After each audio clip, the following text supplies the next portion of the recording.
गजा पर इसराइली हमले बदस्तूर जारी हैं। 75वें रोज इसराइली फजाई ने खान यूनिस और जबालिया पर एक बार फिर से बमबारी की। रफा के नजदीक अस्पताल पर भी बारूद बरसाया गया। आलमी मीडिया के मुताबिक ताज़ा हमलों में मज़ीद 100 से ज़ायद फ़लस्तीनी शहीद हुए और शहदा की मजमूई तादाद 20,000 का हिस्सा अबूर कर गई है।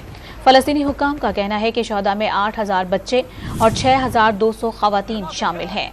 बैनुल-अक़वामी मीडिया रिपोर्ट्स के मुताबिक बमबारी के बायस गजा में मवासलाती और इंटरनेट सर्विसेज एक बार फिर से बंद कर दी गई हैं। दूसरी तरफ गजा पट्टी में हमास के अस्करी विंग ने जवाबी कार्रवाई के दौरान सुरंग में दाखिल होने वाले 5 इसराइली फौजियों को हलाक और 3 को जख्मी कर दिया। अल-क़स्साम ब्रिगेड्स ने इसराइल की 41 फौजी गाड़ियों को निशाना बनाने के साथ इसराइली फौज की सप्लाई लाइन और टैंकों को भी तबाह कर दिया। जमीनी ऑपरेशन में हलाक इसराइली फौजियों की तादाद 138 हो गई। अक़वाम मुत्तहिदा के इदारा बराए अतफाल यूनिसेफ ने गजा में पीने का साफ पानी न होने की वजह से आइंदा दिनों में मुतअद्दिद बच्चों की हलाकत का खदशा भी जाहिर कर दिया है।